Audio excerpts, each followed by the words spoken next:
Hello everyone, welcome back to Scratch Programming, and today we are going to cover control blocks. So this is a control blocks. In total we have 11 blocks here and one hat block you can see here, and these two, this and this and this means 5 stack blocks, and we have few C blocks also. Okay, so control blocks provide us various kinds of control over our script, so that we can logically we can move our sprite on the stage and make it working the way we want it. Okay, so let's begin with it. The first is wait block. So we have seen, like, if I want to make my if I want my sprite to wait for some time and then do something for us, so it can perform like this. You see, there is a wait time. So let me put this in some control. Okay, so you see wait time provides us a waiting. It pauses the script for specified amount of time. Okay, if the time is less, it will quickly make the movement. Like if you see now, see it's moving very fast. If I introduce this wait time, then it will be slow. Okay, so I hope you are clear with this. And within this you just saw the repetition, the forever block. Forever block is the block which provides us the looping. Okay, so these statement will keep working until we press the stop button. The only way to stop the forever block is to click this stop button. Okay, and this is also a looping statement. This will repeat for specified number of times. Okay, like this will only work for, let's remove this to wait block. So now see, so for specified number of times it will be working. Let's see, 19, bit bigger. If I put it for 100, so it will repeat these statements for 100 times. Okay, this forever block and repeat block, they are looping blocks. Okay, so I hope you are clear with these statements. Now next is if and then. If then is a conditional statements. Okay, it will check the condition whatever you put here. Okay, so let's see something. Let's write some script for this. You don't need to fear. Let's begin our sprite with this and let it make for and mouse pointer. Okay, so my sprite will move wherever my mouse will go. Let's put this in a forever control and it will be a looping statement. Okay, now you see what's happening. It's just moving and following. So now no condition is being checked here. Okay, this much work is being done here. So now let's see what this if block will do. Now we will put some condition here. Okay, so touching the mouse pointer. Okay, if now you saw that if my mouse, this sprite is following my mouse pointer, okay, wherever it is going. Now if the mouse pointer will be touched by this sprite, then what should happen on the stage? Okay, let's say it will say, oh, I caught you. Okay, now let's say when this will happen only if this cat will touch the mouse pointer. Let's see how this works. No, so it hasn't said anything so far. Okay, so you just notice the moment I will touch my mouse pointer, so it will say something. What it will say, let's see. Okay, so it just said. So when this condition was fulfilled, then only this happened. And if it is not touching the mouse pointer, these statements will be ignored. Okay, so this was our if condition. Next is if then else. If it will touch, this will be said, but if it is not touching, then what it should do. Now let's see if the same condition I'll put here. Let's see what will happen. Let's say this will say it will say out, and if it is not touched, then it will say not out. Okay, and it should wait for some time. Let's say yeah, let's see. Now this functioning will be happening. It will be following mouse pointer. If it will touch the mouse pointer, it will say out and wait for some time. If it will not touch, then it will say not out. Let's see. So it keeps saying not out because it is not touching the mouse pointer. So the moment it will touch the mouse pointer, it will say out. Got it? It will say out for only 1 second and it will change. Let's say for 5 seconds. Now let's see.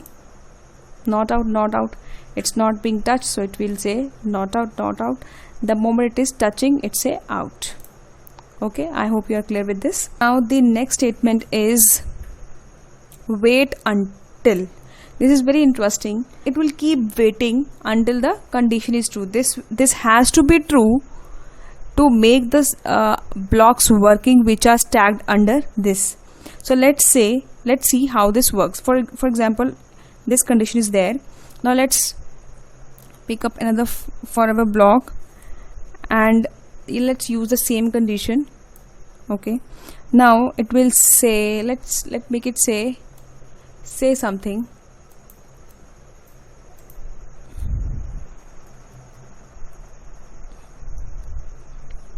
So until it is not touched, it will wait. Let's see how this works. So we have given a green flag here. Now let's see, it will start. So simple movement. The first script is working here. The second script is waiting for cat to touch the mouse pointer. Okay, the moment it will touch, what will happen? It will say yeah and stamps will be created. You saw? So this is how this works. Okay, the stamps are here, so we can go to the pen block and clear it. You see, it was waiting. This block did not work until it touched the mouse pointer. So this waits. It keeps waiting for the action to be taken. Okay, the next block is repeat until. It repeats the set of blocks written inside it until the condition evaluates to true. Okay, so let's see how this works. I will use repeat until. Then let's make our sprite say something, say hello, and let's use pen block also. Let it create stamps also, and let me put this condition, this touching the mouse pointer. Okay, because I have made this script already, like it will be moving and following the this mouse pointer. So this will be happening. So it has to repeat these statements until it touches the mouse. Okay, so let's see how this works. Let me put this flag here. So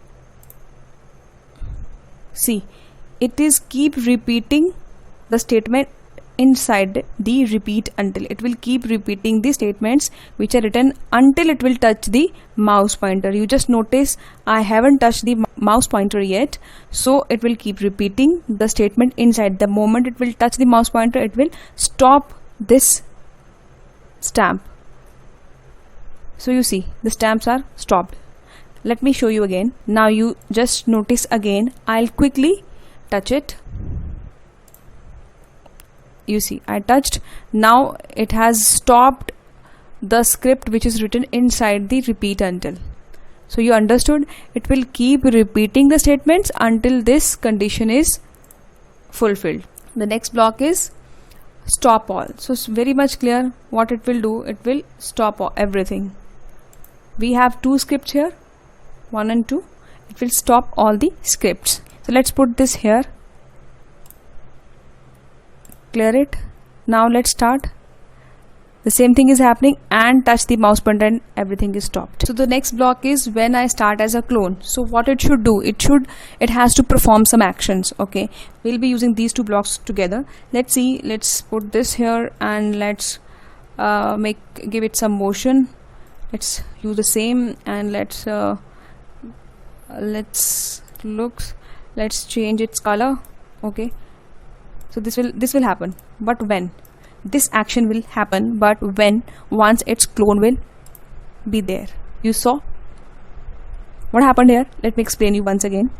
The moment I click create a clone of myself, because this script is selected, so it is saying that create a clone of myself. Now what happened? The moment I click here, the clone was created, and what is happening? It is following the mouse pointer, moving 10 steps, pointing towards mouse pointer and changing the color. Okay, now if I put let's play with this, let's put a stamp tool inside, and now when I will click here, what will happen? Let's see. Oh my god, let's see. Let me create one more. You see, 2 clones are there now, one more. So now we have 3 clones and all are pointing towards my mouse pointer. Now the next is this we have done. Now delete this clone. So when I start, let's move for 10 steps, and let me give some waiting time and delete this clone. Okay, so let me put some more looks here at least.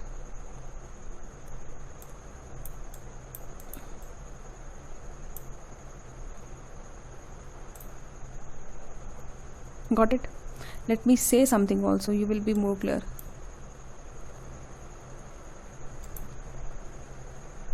You see, clone was created and then after 1 second it was deleted.